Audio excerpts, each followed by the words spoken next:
आज के क्लास में हम लोग मॉडल पेपर का क्वेश्चन आंसर देखेंगे। बहुत ही इंपॉर्टेंट मॉडल पेपर है जिसमें आपको क्वेश्चन के साथ साथ आंसर भी बताया गया है, तो आप लोग अच्छे से याद करेंगे। ये क्वेश्चन 2020 का पूछा गया क्वेश्चन है जिसमें टोटल 245 मार्क्स का क्वेश्चन पूछा गया था। तो चलिए हम लोग शुरू करते हैं पेपर 1 यानी ड्रिल से।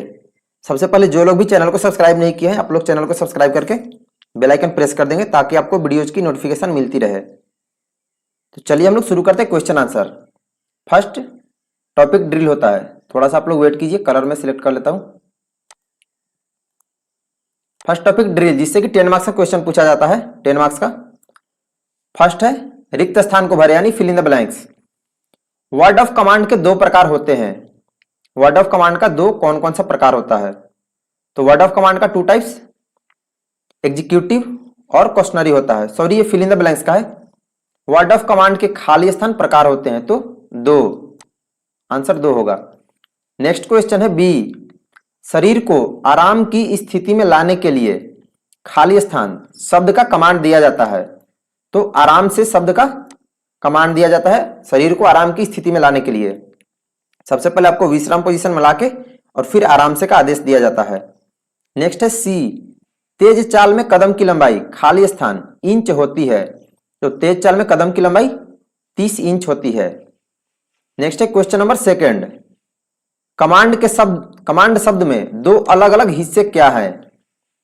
इसमें आपको आंसर लिखना है। आदेश के शब्द के दो अलग अलग निम्न हिस्से हैं। फर्स्ट चेतावनी यानी कॉशनरी, और सेकंड एग्जीक्यूटिव यानी कार्यकारी। नेक्स्ट है क्वेश्चन नंबर थर्ड, ड्रिल कितने प्रकार का होता है? How many types of drill? तो ड्रिल 2 प्रकार का होता है। Drill is of 2 types, that is open drill and close drill. यानी ड्रिल 2 प्रकार की होती है, ओपन ड्रिल और क्लोज ड्रिल। ये मॉडल पेपर इंग्लिश और हिंदी दोनों में दिया गया है, तो जिनको इंग्लिश में चाहिए आप भी याद कर सकते हो और जिनको हिंदी में चाहिए वो भी। नेक्स्ट है क्वेश्चन नंबर 4, स्टेट ट्रू और फॉल्स, सही गलत का चुनाव करें। फर्स्ट क्वेश्चन, सलामी शस्त्र नायक सूबेदार से लेकर कप्तान तक दिया जाता है। यानी क्वेश्चन है general salute is given from naik subedar till captain. तो ये फॉल्स है यानी रॉन्ग। नेक्स्ट है सेकंड, निरीक्षण हमेशा खुली लाइन में होता है। Inspection to be done in open order march. तो ये ट्रू है यानी सही है, निरीक्षण हमेशा खुली लाइन में ही किया जाता है। नेक्स्ट क्वेश्चन है पीछे मुड़ कमांड बाएं पैर पर दिया जाता है। तो ये भी सही है, पीछे मुड़ शब्द का command to be given on left foot यानी ट्रू है। नेक्स्ट पेपर 2 वेपन ट्रेनिंग का, जिससे कि 10 मार्क्स का question, 10 marks. Question number 5, rifle की सफाई करने में उपयोग में आने वाली किन्हीं 2 वस्तुओं के नाम लिखो। Right any 2 articles required for rifle cleaning. Answer में होगा, सबसे पहले आप लिख देंगे कि राइफल को सफाई करने के लिए निम्नलिखित वस्तुओं की जरूरत होती है, यानी following items are required for cleaning a rifle. First pull through, wire gauze, यहां पे आपको लेंथ और ब्रेथ दे दिया गया वायर गॉज का। वायल, फ्लेनल और फ्लेनल। ठीक है, मतलब क्लीनिंग के लिए ये है, फॉर क्लीनिंग जिसका साइज ये होता है, और ये फॉर वायल यानी तेल के लिए चिंदी का आकार। इसके बाद आप इसमें रॉड लिख सकते हो, दरी लिख सकते हो, ये सब। ठीक है, यानी पुल थ्रू, वायर गज, तेल, फ्लेनेल, रॉड, दरी, चेंबर ब्रूस, ये सब आप लिख सकते हो। नेक्स्ट है question number 6, fill in the blanks, रिक्त स्थानों की पूर्ति करें। ट्रिगर में खाली स्थान अलग प्रकार के दबाव है। द ट्रिगर हैज खाली स्थान डिस्टिंक्ट प्रेशर्स। तो इसमें 2 प्रकार का दबाव होता है। ठीक है, तो आंसर 2 होगा। नेक्स्ट है सेकंड, राइफल .22 डिलक्स की लंबाई खाली स्थान है।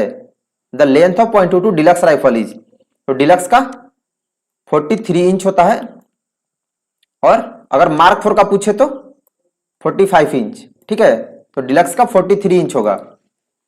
नेक्स्ट क्वेश्चन है the full form of INSAS is, INSAS का पूरा नाम, उसके बाद है खाली स्थान। तो इंसास का फुल फॉर्म होता है इंडियन स्मॉल आर्म्स सिस्टम।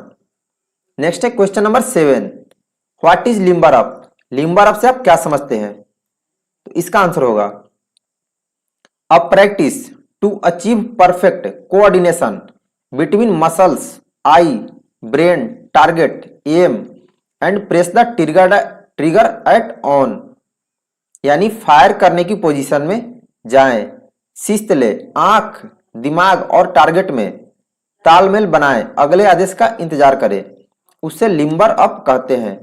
यानी आंख दिमाग और टारगेट के तालमेल को बनाने की कार्रवाई को ही लिम्बर अप कहते हैं। Next question number 8, true false. Rifle .22 deluxe की मैगजीन क्षमता 10 राउंड है, तो ये फॉल्स है। इसकी मैगजीन कैपेसिटी 5 होती है, ठीक है। नेक्स्ट है सेकेंड बी, राइफल .22 की प्रभावी क्षमता 25 गज है, effective range of .22 rifle is 25 yards, तो ये ट्रू है। .22 राइफल की प्रभावी क्षमता 25 गज ही होती है। नेक्स्ट है सी, अच्छे निशाने की 4 मूल आवश्यकताएं हैं। There are 4 basic essentials of good shooting, तो ये फॉल्स है। 3 होता है, अच्छी पकड़, मजबूत पकड़, दुरुस्त शिस्त और दुरुस्त ट्रिगर ऑपरेशन, अच्छे निशानेबाजी के सिद्धांत। नेक्स्ट है पेपर थर्ड मिसलेनियस, जिससे कि और टॉपिक है नेशनल इंटीग्रेशन एंड अवेयरनेस, जिससे कि 30 मार्क्स के क्वेश्चन पूछे गए हैं। क्वेश्चन नंबर 9, फर्स्ट क्वेश्चन है, राष्ट्रीय एकीकरण कैंप के दौरान क्या क्या प्रोग्राम और प्रतियोगिताएं की जाती है? Write various programmes and competitions conducted during national integration camp. इसका आंसर होगा कल्चरल प्रोग्राम्स यानी सांस्कृतिक कार्यक्रम, अवेयरनेस प्रोग्राम्स यानी जागरूकता कार्यक्रम, सी क्विज कंपटीशंस सवाल जवाब प्रतियोगिता, D demonstrations on national unity राष्ट्रीय एकता का प्रदर्शन, तो इसका ये आंसर होगा। नेक्स्ट है question number 10, why is national integration important for progress of any nation? किसी भी देश की प्रगति के लिए राष्ट्रीय एकीकरण महत्वपूर्ण क्यों है? क्वेश्चन 10 मार्क्स का है। इसका आंसर होगा फर्स्ट पॉइंट, देश की संप्रभुता और क्षेत्रीय अखंडता को बनाना, सेकंड शांति और सौहार्द बनाना, थर्ड पॉइंट देश की प्रगति और विकास, फोर्थ गरीबी और असाक्षरता को हटाना, फिफ्थ पॉइंट आंतरिक सुरक्षा और कानून व्यवस्था, सिक्स्थ सांस्कृतिक और धार्मिक विकास, सेवेंथ पॉइंट आर्थिक और औद्योगिक विकास, नाइन्थ विदेशी निवेशकों को आकर्षित करना तथा आयात और निर्यात को बढ़ावा देना, टेंथ तकनीकी जानकारी का आदान प्रदान, और 11th पॉइंट देश की इज्जत और आत्मसम्मान बढ़ाना। ये आपका है देश की संप्रभुता और क्षेत्रीय अखंडता को बनाना। इसका ये सारे पॉइंट होगा। अगर मैंने आपको पहले भी सारे वीडियो में बताया है, अगर क्वेश्चन 10 मार्क्स का है तो आपको मिनिमम 10 पॉइंट्स, 5 मार्क्स का है तो 5 पॉइंट आपको लिखने नेसेसरी है, तभी आपको फुल मार्क्स मिलेगा। नेक्स्ट है क्वेश्चन नंबर 11, 5 मार्क्स का है, भारतीय सेना में दिए जाने वाले कोई 5 वीरता पुरस्कारों के नाम लिखो। Name any 5 gallantry awards given in India, यानी इंडियन आर्मी होगा यहाँ पे, ठीक है। इसका आंसर होगा परमवीर चक्र, महावीर चक्र, वीर चक्र, शौर्य चक्र, अशोक चक्र, सेना मेडल, वायुसेना मेडल या नौसेना मेडल। आपको 6-7 बता दिए, कोई भी आप 5 पॉइंट लिख दोगे, ठीक है। नेक्स्ट है क्वेश्चन नंबर 12, राष्ट्रीय निर्माण में युवा पीढ़ी एनसीसी कैडेट कैसे योगदान कर सकते हैं? How can youth of NCC cadet contribute to nation building? इसका आंसर होगा फर्स्ट पॉइंट प्रौढ़ शिक्षा में मदद, contributing to adult education, second point सामाजिक सेवा में मदद, सोशल सर्विस एक्टिविटीज, थर्ड राष्ट्रीय भाषा को बढ़ावा देना यानी promoting the national language, fourth सभी नागरिकों से एक समान बर्ताव, treating all humans being as equal, और फिफ्थ सभी धार्मिक स्थलों की इज्जत करना, रिस्पेक्टिंग ऑल रिलीजियस इंस्टीट्यूट्स। तो ये होगा राष्ट्र निर्माण में युवा पीढ़ी एनसीसी कैडेट का योगदान। इस तरह से योगदान कर सकते हैं। आप लोग देख लो क्वेश्चन 5 मार्क्स का, 5 मार्क्स का क्वेश्चन है तो टोटल 5 पॉइंट्स आपको बताए गए हैं। इस तरह से आपको आंसर देना होगा। आप लोग वीडियो को लास्ट देखेंगे, सारे क्वेश्चन मोस्ट वीवीआई है। Question number 13, right any 5 factors which affect national integration adversely. राष्ट्रीय एकता को विघटित करने वाले किन्हीं 5 तत्वों को लिखे। राष्ट्रीय एकता को विघटित करने वाले किन्हीं 5 तत्वों को लिखे। इसका आंसर होगा सांप्रदायिकता, भाषावाद, क्षेत्रीयता की भावना, जातिवाद, राजनैतिक दल, आर्थिक असमानता एवं विदेशी तत्व यानी communalism, languagism, regionalism, casteism, political party, economic inequality और फॉरेन एलिमेंट्स। ये सारे राष्ट्रीय एकता को विघटित करने वाले मुख्य कारक हैं, मुख्य तत्व हैं। कोई भी आप 5 लिख दोगे, क्वेश्चन 5 मार्क्स का, आपको 7 पॉइंट बताया गया है। नेक्स्ट है पर्सनालिटी डेवलपमेंट एंड लीडरशिप, जिससे कि 70 मार्क्स के क्वेश्चन पूछे जाते हैं। फर्स्ट क्वेश्चन है व्यक्तित्व के विकास में एनसीसी का क्या योगदान है। मोस्ट बीबीआई क्वेश्चन, सारे क्वेश्चन ही मोस्ट बीबीआई एनसीसी में है। How does NCC contribute in personality development. इसका आंसर होगा, क्वेश्चन 10 मार्क्स का है। इसका आंसर होगा फर्स्ट पॉइंट आत्म जागरूकता यानी सेल्फ अवेयरनेस, इंपैथी यानी सहानुभूति, क्रिटिकल थिंकिंग यानी गहन सोच, रचनात्मक सोच यानी क्रिएटिव थिंकिंग। फिफ्थ पॉइंट समस्या को सुलझाने के कौशल यानी problem solving skills. Seventh decision making यानी निर्णय लेने की क्षमता। एट्थ पारस्परिक संबंध इंटरपर्सनल रिलेशनशिप। नाइन्थ पॉइंट अंतर प्रभावी संचार इफेक्टिव कम्युनिकेशन, आपका बात विचार करने का तरीका ए ग्रेड का होना चाहिए। और 10th पॉइंट भावनाओं में ना बहना, कोपिंग विथ इमोशंस। तो ये सारे पॉइंट व्यक्तित्व के विकास में एनसीसी का योगदान है। एनसीसी कैडेटों के चारित्रिक यानी व्यक्तित्व के विकास में एनसीसी का मुख्य योगदान है। और एक पॉइंट है कोपिंग विथ स्ट्रेस, तनाव का सामना करना। नेक्स्ट क्वेश्चन नंबर 15 है, इसमें आपको शॉर्ट नोट लिखना है। इसका हम लोग आंसर नहीं देखेंगे, आप लोग अपने अनुसार अपनी सुविधा के अनुसार गूगल पे सर्च करके आंसर बना लोगे। स्वामी विवेकानंद पे लिखना था। नेक्स्ट किरण बेदी पर, और थर्ड महेंद्र सिंह धोनी पर, मतलब इनकी जीवनी के बारे में आपको 5 लाइन लिखना था। एक क्वेश्चन एक नोट 5 मार्क्स का, तो आप 5 लाइन 7 लाइन ऐसे लिख दोगे। नेक्स्ट है क्वेश्चन नंबर 16 डिफाइन डिसिप्लिन, अनुशासन को परिभाषित करे। इसका आंसर होगा discipline means quick and willing obedience to instructions, taking appropriate action without wasting time when instructions are absent। अनुशासन का मतलब दिए हुए आदेश का इच्छा से तुरंत पालन करना, बिना किसी आदेश के भी उचित कार्यवाही करना अनुशासन कहलाता है। ठीक है, तो ये होगा डिसिप्लिन का डेफिनेशन। नेक्स्ट है क्वेश्चन नंबर 17 भारतीय नागरिक को प्राप्त 5 मौलिक अधिकार लिखो। Write down 5 fundamental rights of an Indian citizen. इसका आंसर होगा right to freedom, right to equality, right to education, right against exploitation, right to religion यानी स्वतंत्रता का अधिकार, समानता का अधिकार, शिक्षा का अधिकार, शोषण के खिलाफ अधिकार और धर्म का अधिकार। ये हमारे मौलिक अधिकार हैं 5। नेक्स्ट है question number 18 fill in the blanks, रिक्त स्थानों की पूर्ति करें।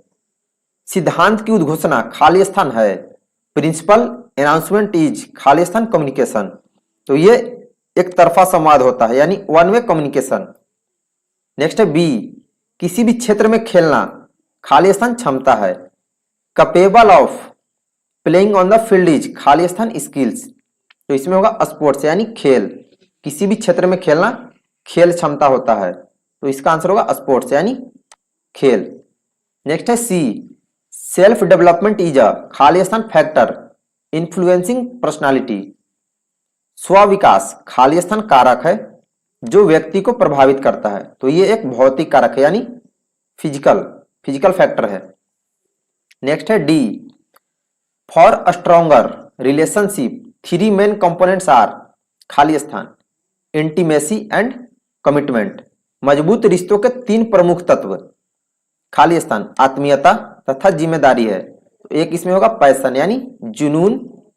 मजबूत रिश्तों के 3 मुख्य तत्व हैं जुनून, आत्मीयता और जिम्मेदारी, तो इसमें होगा जुनून। नेक्स्ट है फिफ्थ, खाली स्थान। Communication has been defined as communication without words.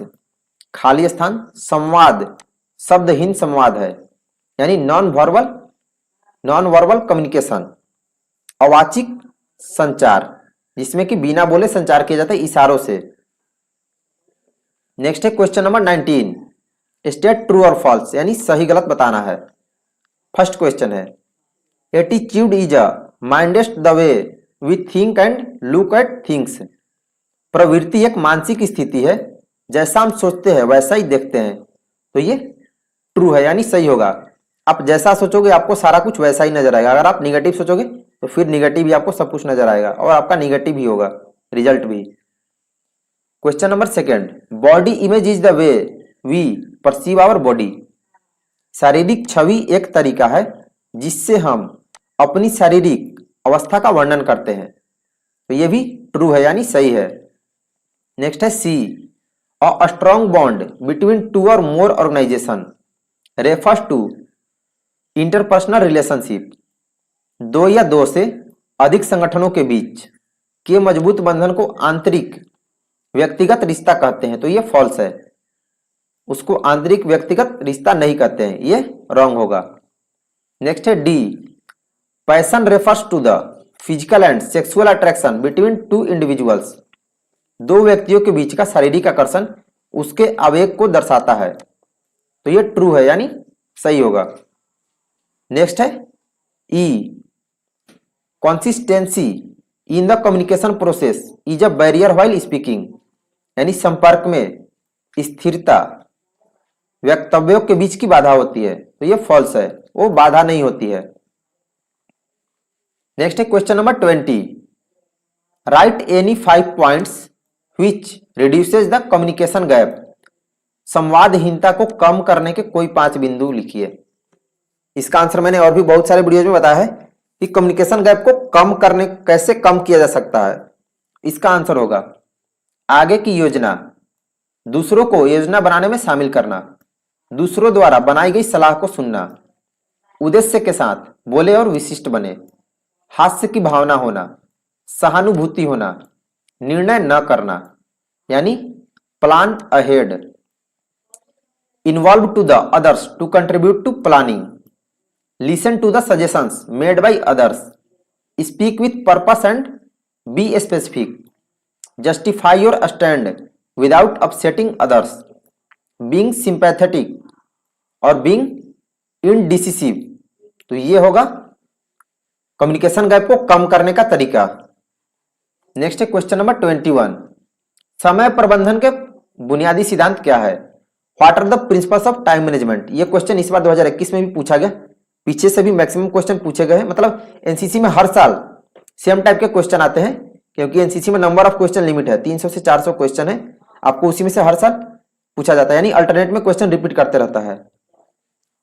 तो टाइम मैनेजमेंट का प्रिंसिपल्स बताना है। इसका होगा development of personal sense of time, second identify long term goals, third concentrate on high return activities, fourth point weekly and daily planning, fifth make use of committed time, और sixth point committed use of time, यानी समय की एक निजी समझ विकसित करना, दीर्घकालिक लक्ष्यों को पहचाने, उच्च रिटर्न गतिविधियां, साप्ताहिक और दैनिक योजना बनाएं, अपने सर्वश्रेष्ठ समय का सर्वश्रेष्ठ उपयोग करें और प्रतिबद्ध समय का उपयोग करें।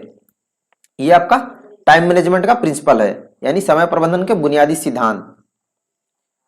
नेक्स्ट क्वेश्चन है एक्सप्लेन द फॉलोइंग, सृजनात्मक सोच। इसका आंसर भी आप लोग देख लो, क्योंकि आपको सर्च करने पे भी हो सकता है ना मिले, यानी क्रिएटिव थिंकिंग। इसका होगा creative thinking is the ability to analyse information and experience in an objective manner. It can help us recognize and assess the factors that influence our attitude and behavior. यानी सृजनात्मक सोच सूचना एवं अनुभव के आधार पर विवेचना करने को कहते हैं। यह हमारे सोच और व्यवहार को पहचानने में मदद करती है। तो यह आपका सृजनात्मक सोच का होगा डिफिनीशन। नेक्स्ट है डिसीजन मेकिंग, यानी निर्णय क्षमता को डिफाइन करना है। इसका होगा निर्णय क्षमता विभिन्न विकल्पों में से हमारे अनुभव और ज्ञान के आधार पर सही विकल्प का चुनाव करने की क्षमता को कहते हैं डिसीजन मेकिंग। जिनको इंग्लिश में याद करूंगा आप लोग इंग्लिश में देख लोगे जब तक मैं हिंदी में आंसर बताता हूं, क्योंकि बहुत ज्यादा टाइम टेकिंग हो जाएगा। फिर आप लोग यहां से देख के नोट करके फिर आप लोग चाहे यहां से भी आप लोग याद कर लोगे। नेक्स्ट है कैरेक्टर यानी चरित्र। चरित्र किसी व्यक्ति विशेष के सामूहिक गुणवत्ता को दर्शाता है जिसमें उसकी प्रतिष्ठा, नैतिक मूल्य और इच्छा शक्ति सम्मिलित है, उसे चरित्र कहते हैं। नेक्स्ट टॉपिक है डिजास्टर मैनेजमेंट, जिससे कि 20 मार्क्स से क्वेश्चन पूछे गए थे डिजास्टर मैनेजमेंट टॉपिक से। क्वेश्चन नंबर 23, एनसीसी कैडेट होने के नाते आप बाढ़ में क्या मदद करेंगे? As a cadet of NCC what help can you give during floods, यानी आपदा के दौरान बाढ़ जब आता है तब आप कौन कौन सी सहायता कर सकते हो? इसका आंसर होगा बाढ़ में फंसे लोगों को सुरक्षित जगह पहुंचाना, घायलों को फर्स्ट एड प्रदान करना, भोजन की व्यवस्था करना, कपड़ा आदि की व्यवस्था करना, और इसमें होगा शेल्टर की व्यवस्था करना, टेलीफोन सुविधा उपलब्ध कराना, दवा वितरण करना। ये सारे पॉइंट्स हो गए। मैंने आपको 8-10 पॉइंट बताए हुए जो कि पहले मैंने मॉडल पेपर अपलोड किया, उसमें आप लोग देख लेंगे, ठीक है। नेक्स्ट क्वेश्चन है आपदाओं के वर्गीकरण का आधार, क्लासिफिकेशन ऑफ डिजास्टर। तो ये 2 टाइप का होता है, नेचुरल डिजास्टर और मैन मेड डिजास्टर। जिसमें आपका प्राकृतिक में आता है नेचुरल में भूकंप, चक्रवात, सुनामी, बाढ़, सूखा, ये सब भूस्खलन, ठीक है। और मानवकृत में मानवकृत में बाढ़ नहीं होगा, ये प्राकृतिक है, ठीक है। बम विस्फोट, अग्निकांड, ट्रैफिक दुर्घटनाएं, आतंकवाद, युद्ध, भ्रष्टाचार, जातिवाद, ये सब मानवकृत यानी मैनमेड डिजास्टर में आएगा, ठीक है। नेक्स्ट टॉपिक है social awareness and community development, जिससे 30 मार्क्स से क्वेश्चन पूछे जाते हैं। Question number 25, what are the benefits of tree plantation, वृक्षारोपण से क्या लाभ है?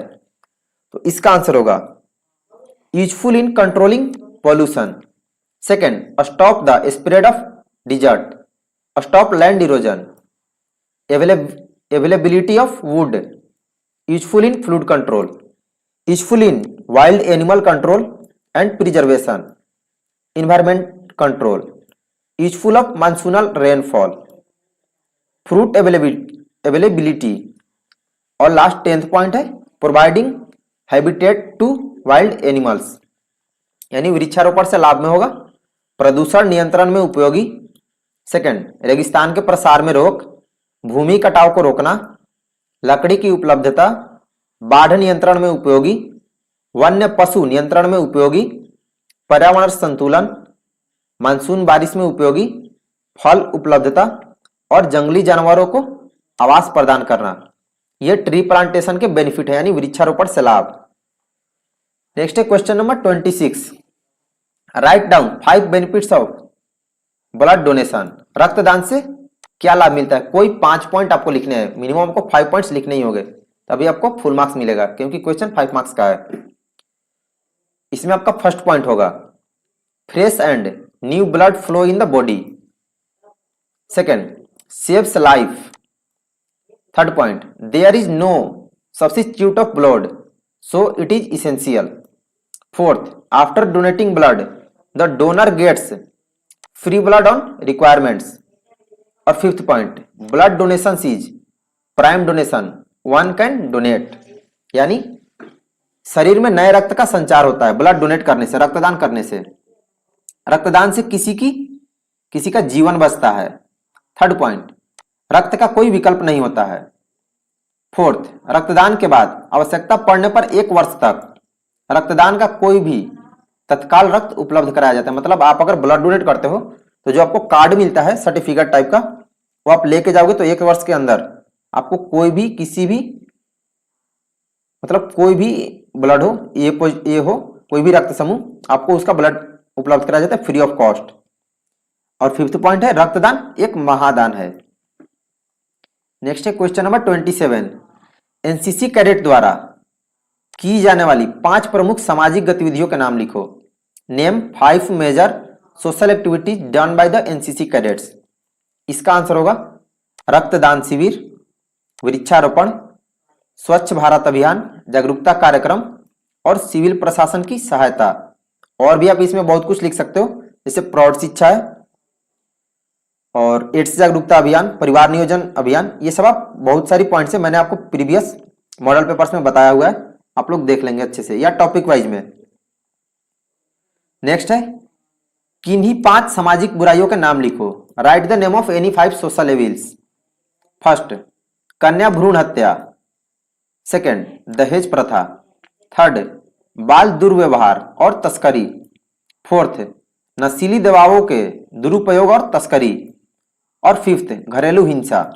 तो ये 5 सामाजिक बुराइयां हैं जो कि मैंने आपको सारा पहले भी टॉपिक वाइज क्वेश्चन आंसर में मॉडल पेपर में सारा कुछ आपको बता दिया है।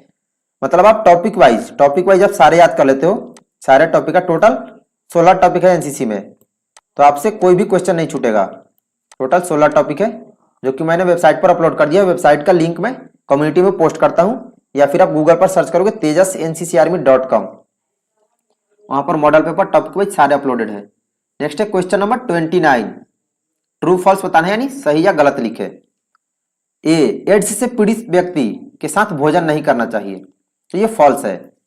आप उसके साथ भोजन कर सकते हो, कोई इफेक्ट नहीं पड़ता है, ठीक है, तो ये गलत होगा।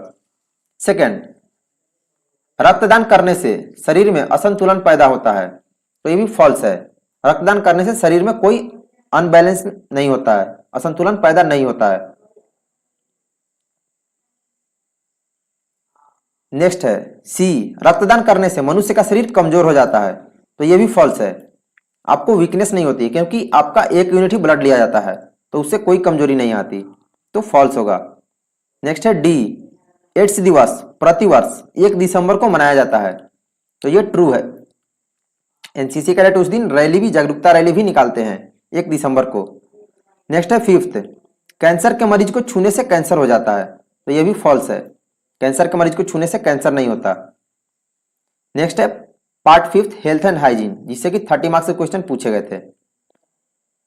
सांप के काटने पर क्या करना चाहिए, कोई 5। Write do during snake bite, कोई भी 5। इसका आंसर होगा शांत रहे, पीड़ित को आराम से लेटाएं। सेकंड, मृत्यु के भय के विरोध ठोस आश्वासन दे, यानी उसका मोराल हाई करे, मनोबल बढ़ाए। थर्ड, कॉल एम्बुलेंस, जल्दी से एम्बुलेंस की सुविधा करे, मतलब एम्बुलेंस को कॉल करके बुलाए। फोर्थ, क्षेत्र को संकुचित करने वाली किसी भी चीज को उतारे, जैसे अंगूठी या घड़ी, मतलब जिससे कि उसको तनाव महसूस हो, उन सब चीजों को खोल देना है। और फिफ्थ, यदि श्वास में विफल रहता है तो कृत्रिम श्वसन शुरू, मुंह से सांस देना शुरू करे, अगर उसको श्वास लेने में प्रॉब्लम होती है तो। ये होगा सांप काटने पर प्राथमिक चिकित्सा। नेक्स्ट है क्वेश्चन नंबर 31, स्पर्श संबंधी बीमारी से बचाव पर लघु नोट लिखे। Right short note on prevention of contact disease, मतलब किसी के संपर्क में आने से बीमारी होती है उसके बारे में आपको लघु नोट लिखना है। इसका होगा, इसका हम लोग इंग्लिश में ही देख लेते हैं। प्रिजर्वेशन ऑफ कॉन्टैक्ट डिजीज, क्या क्या सावधानी बरतना चाहिए। Complete segregation of patient, no direct personal contact between patient and the relative staffs. Early diagnosis will help in preventing the spread of disease. Proper disposal of all the excreta of the patient.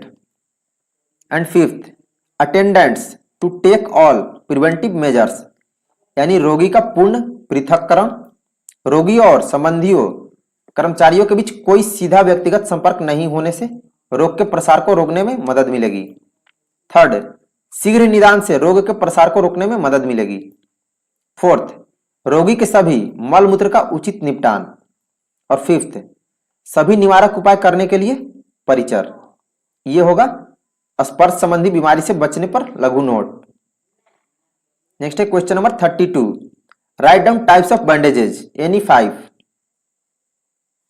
इसका answer होगा simple bandage, triangular bandage, small bandage, T shape bandage, first field bandage, dressing bandage और crane bandage.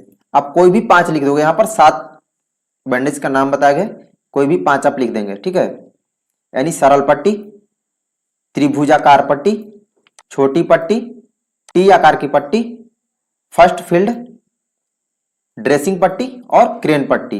ये bandage का प्रकार होता है। Next है question 33, match the following यानी मिलान करें।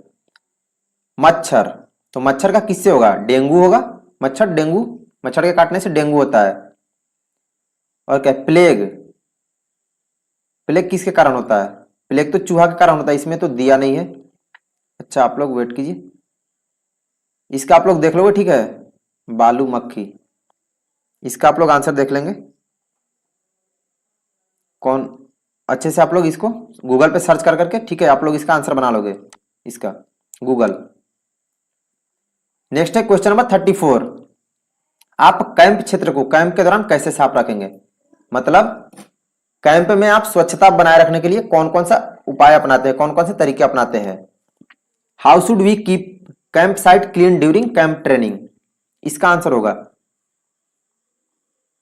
यूनिट लाइन की प्रतिदिन सफाई, शौचालय स्नान कक्ष की अच्छी स्थिति, कुक हाउस डाइनिंग हॉल और सफाई की अच्छी स्थिति, वॉशिंग पॉइंट की अच्छी स्थिति और सफाई होनी चाहिए। फिफ्थ, कैंप साइट में गहरे स्थानों पर पानी का भंडारण न करें यानी पानी जमा न होने दे।